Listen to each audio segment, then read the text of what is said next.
देखिए, मैं शिमला की जनता का धन्यवाद करना चाहता हूं कि शिमला की जनता ने 5 महीने हमारी सरकार को बने हुए अभी तक हुए हैं और हमें जितने भी नगर निगम के चुनाव हुए हैं उसमें सबसे ज़्यादा सीटें हमें दी है। और मुझे खुशी इस बात की भी है, ये चुनाव जो अभी हुआ वो हाथ के निशान पर हुआ था, चुनाव चिन्ह के निशान पर हुआ था। पिछले जो पिछले चुनाव थे वो चुनाव चिन्ह पर नहीं हुए थे। तो लोगों ने कांग्रेस पार्टी की नीतियां, कांग्रेस ने पार्टी के कार्यक्रम और हमारी सरकार द्वारा जो कार्य किए जा रहे हैं उसके पक्ष में मतदान दिया है। मैं शिमला की जनता का, नगर निगम में रहने वाले सभी व्यक्तियों का बहुत बहुत धन्यवाद करना चाहता हूँ। सर, आंकड़ा बता दीजिए। ना है कि हम 23 से लेकर 24 सीटों तक अभी जीतेंगे और निश्चित तौर पर ये भी मेरा मानना है कि हम 10 साल बाद शिमला में कांग्रेस पार्टी की नगर निगम को बनाएंगे। सर, जिस तरह से इस देखिए, ये प्रधानमंत्री नरेंद्र मोदी जी का लोकसभा का चुनाव नहीं था और भारतीय जनता पार्टी ने तो ऐसी ऐसी टिप्पणियां कर दी कि जैसे इस चुनाव में वो इसको व्यक्तिगत लड़ाई मानकर चल रहे थे। मेरा यह मानना है कि हमें विकास के नाम पर वोट मांगना चाहिए। पिछली भारतीय जनता पार्टी की सरकार में 5 साल में जिस प्रकार के आर्थिक बदहाली में हिमाचल प्रदेश को पहुंचाया है, हमारी सरकार ने पिछले कल ही कैबिनेट में डिसाइड किया कि वाइट पेपर हम लेकर आएंगे। लोगों ने उसको पहचाना।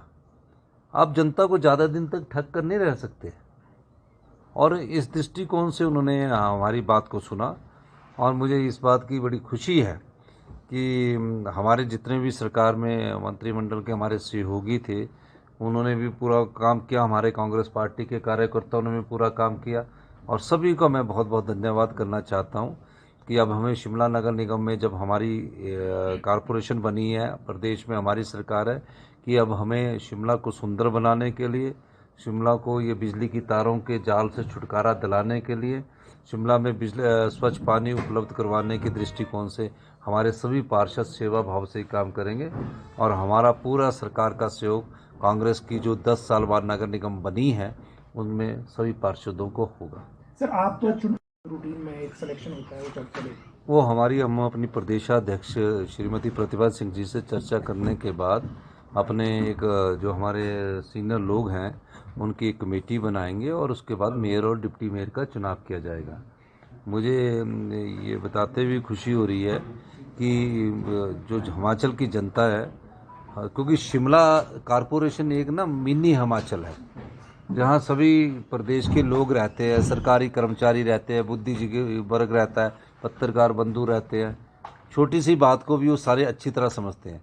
तो इस चुनाव का मकसद ये नहीं है कि इस चुनाव का मकसद हमारा हौसला बढ़ाने के लिए है कि जो हम कार्य कर रहे हैं वो समाज की भलाई के और अच्छे कार्य कर रहे हैं। इस दृष्टिकोण से मैं एक बार फिर से शिमला की जनता का धन्यवाद करना चाहूँगा कि इस मिनी हिमाचल में जो शिमला की राजधानी में हिंदुस्तान की पहली कारपोरेशन थी वहाँ हम जीते हैं। सबको बहुत बहुत मुबारकबाद। 2024 देखिए, हमें जो आने वाले चुनाव है उसमें भी कड़ी मेहनत करनी है और जनता की सेवा में कड़ी मेहनत करनी है। मैंने कई बार कहा कि हम सत्ता सुख के लिए नहीं आए हैं, हम व्यवस्था परिवर्तन के लिए आए हैं।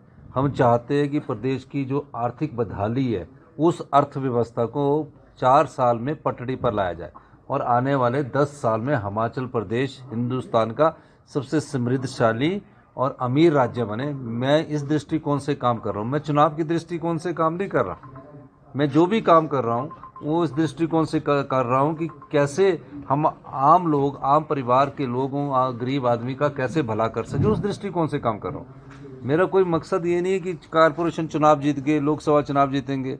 हमारा मकसद है कि जो लोगों ने हमें सेवा करने का मौका मिला है हम उनकी इच्छा के अनुसार काम करें, युवाओं को रोजगार दें, महिलाओं को सम्मान दें, किसान को और बागवानों को उचित मूल्य दें। इस दृष्टिकोण से हमारी सरकार काम कर रही है और चुनावों के मद्देनजर मेरा कभी उद्देश्य भी नहीं रहा। मैं तो पहली बार मुख्यमंत्री बना हूँ ना।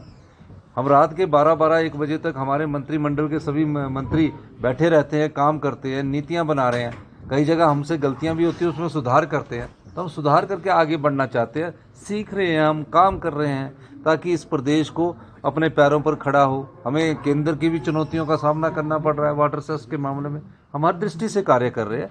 तो मैं सभी का धन्यवाद करना चाहता हूँ, आप सब लोगों का भी धन्यवाद करना चाहता हूँ। कल आए होंगे या आज आए होंगे, उसके बाद वो चले गए। शिमला है और वो कहाँ होंगे मुझे नहीं मालूम। मैं उस सारी चीज़ को लेकर कहना नहीं चाहता हूँ। और एक बात तो ये, ऑर्गेनिक मैंडेट को प्रभावित करने का प्रयास हुआ और उसमें वो सफल हुआ। मैं एक बात और भी कहना चाह रहा हूँ, शिमला के इस सारी उसको, ये सरकार के प्रभाव में ये चुनाव हो, कर्मचारियों को आचार संहिता के लगने के बीच में डीए की किस्त जारी करना, घोषणा करना, कर्मचारियों को रेगुलर करने की, जो कॉन्ट्रैक्ट पर लगे थे उनका कॉन्ट्रैक्ट पे जो है उसकी घोषणा करना, ये 3 महीने पहले की जा सकती थी, 4 महीने पहले की जा सकती थी, लेकिन कॉरपोरेशन के चुनाव के बीच में ये सब घोषणा करना, ये सारी चीज़ें प्रभावित करती हैं। और दूसरी बात ये है कि पूरी सरकार लगी होती है। मैं उस सारी चीज़ को लेकर नहीं कहना चाहता हूँ, लेकिन मैं ये भी कहना चाह रहा हूँ कि हमारी पार्टी ने चुनाव को लड़ा, गंभीरता से लड़ा। और देखिए, अंतर कुछ जगह 8 वोट का अंतर है एक जगह, और एक जगह 39 वोट का अंतर है, एक जगह 34 वोट का अंतर है। ऐसे मामूली से अंतर से जो है वो सारी चीज़ें जो है वो चुनाव का परिणाम उनके पक्ष में गया है। लेकिन समझना चाहिए कि शिमला कॉरपोरेशन के चुनाव में भारतीय जनता पार्टी ने तैयारी कर दी थी, पूर्ण रूप से तैयारी कर दी थी, और जो नॉर्मल शेड्यूल था उस शेड्यूल के मुताबिक की थी। लेकिन इनकी ही पार्टी की जो काउंसलर नाभा से चुन करके आई है, सिमी नंदा, वही जाकर के कोर्ट में गई, और कोर्ट में जाने के कारण कोर्ट का निर्णय सरकार प्रभावित नहीं करती है। कोर्ट में जाकर के सारा निर्णय वो डिले हुआ, और यहाँ तक कि सुप्रीम कोर्ट तक गया निर्णय, सारा विषय। इस तरह से उलझते समय लगा, लेकिन उसमें हम नहीं गए तो कांग्रेस के लोग हैं। अगर 11 महीने के बाद कॉरपोरेशन का चुनाव, यानी कि ये शिमला की कॉरपोरेशन के, मुझे लगता है कि आज से पहले कभी इस प्रकार से नहीं हुआ होगा, जब 11 महीने का ऐसा गैप रहा जिस गैप में कभी मतलब कॉरपोरेशन एग्जिस्टेंस में नहीं थी वहाँ पर, यानी कि वहाँ पर इलेक्टेड रिप्रेजेंटेटिव थे नहीं। तो ये भी पहली बार हुआ। अगर इसकी वजह डिले की है तो कांग्रेस पार्टी और कांग्रेस पार्टी के नेता हैं और कांग्रेस पार्टी की सरकार है। ठीक माइक ऑन है। आदरणीय हिमाचल प्रदेश के मुख्यमंत्री ठाकुर सुखविंदर सिंह सुक्खू जी, मंच में बैठे सभी मंत्रीगण, सभी विधायकगण, सभी प्रेस के बंधु, सबसे पहले तो आज मैं जो हमारे कॉरपोरेशन का रिजल्ट निकला है, जितने भी पार्षदगण जीत कर आए सबको हम बहुत बहुत बधाई देते हैं और उम्मीद करते हैं कि वो जो हमने लोगों को प्रॉमिसेस किए हैं उसको विधिवत तरीके से उस कार्य को करेंगे। जितने भी हमारे पार्टी के कार्यकर्ता हैं, जितने भी हमारे पार्टी के लीडर्स हैं, सभी हमारे महिला वर्ग, आदर के योग्य सभी बुजुर्गों ने जो काम किया है पार्टी के लिए, उसके लिए मैं उनका बहुत बहुत आभार व्यक्त करती हूँ, धन्यवाद करती हूँ कि आपने इस बहुत ही महत्वपूर्ण चुनाव को जीतने में जो हमें सहयोग दिया और दिन रात कार्य किया, उसके लिए मैं पार्टी की तरफ से आपका बहुत बहुत आभार व्यक्त करती हूँ। धन्यवाद।